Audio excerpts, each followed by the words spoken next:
anigoo ku hadlaya magaca gobolka awdal ee waalidiinta ardaydoodii maanta ay deeqda waxbarasho heshay waxaan marka hore u mahadnaqayaa madaxweynaha qaranka jamhuuriyadda Soomaaliland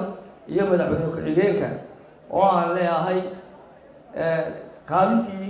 qarankan ee uu lahaa ee ubadkani ay ku hogaaminaysay waad hanateen Allah idinla qabto